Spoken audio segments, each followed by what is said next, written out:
1.2 times 10 to the 6 kilograms per second. Okay?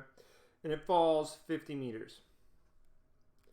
How much power is generated by the falling water? Now, this is a pretty simple question, but I want to solve it in a different way to hopefully illuminate some more of the concepts. Okay? So, now, force is equal to mass times acceleration, which, because I like to track my units, means kilogram times meters per second squared.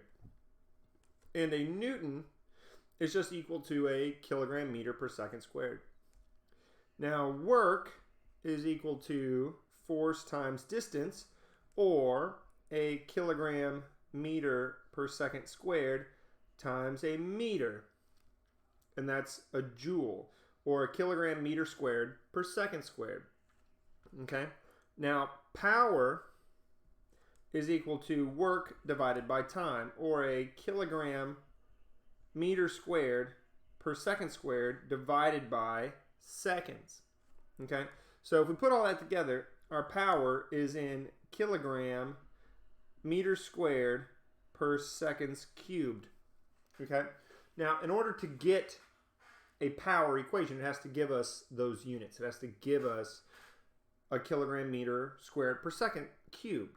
Okay, now our problem gives us kilograms per second and meters. Now, because both of those appear in our numerator, we know that at least for some part of it, that we have to multiply 1.2 times 10 to the 6th kilograms per second times the 50 meters. That would give us a kilogram meter per second. Okay, now if we look at the units that we are still missing, though, we are missing a meter and 2 seconds, 2 divisions by seconds underneath. So what we're missing is a meters per second. We're missing a meters per second square. We're missing an acceleration. And because it's falling down, it is reasonable to assume that what we are talking about is our acceleration due to gravity, or 9.8 meters per second squared. Now if we multiply all these together, we get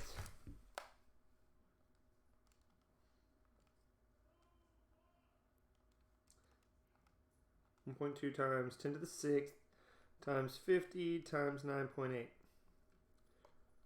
And let's say in scientific notation, what's that? So what we have here is 5.88 times 10 to the 8th kilogram meters squared per seconds cubed. Okay?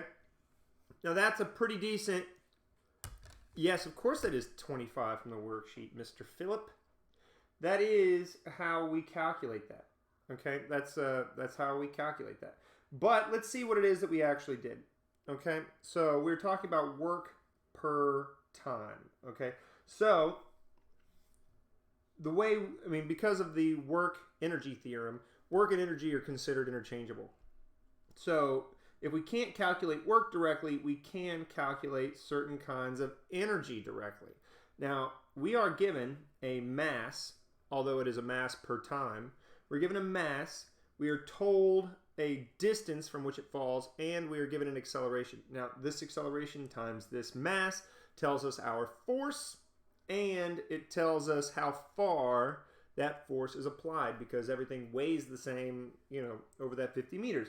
So we can just calculate the potential energy of that much water. So 1.2 times 10 to the 6th kilograms of water multiplied by 9.8 meters per second squared to get our force of gravity on the water, multiplied by our 50 meters, the height the water falls from, equals 5.88 times 10 to the 8th.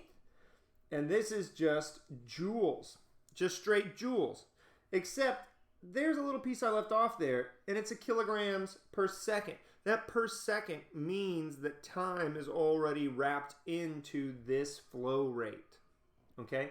So our power is just divided by that seconds right there. Every 1 second, Niagara Falls, this section of it produces 5.88 times 10 to the 8th joules, which means that it is that many joules per second. So 5.88 times 10 to the 8 watts. There we go. That's how we calculate that.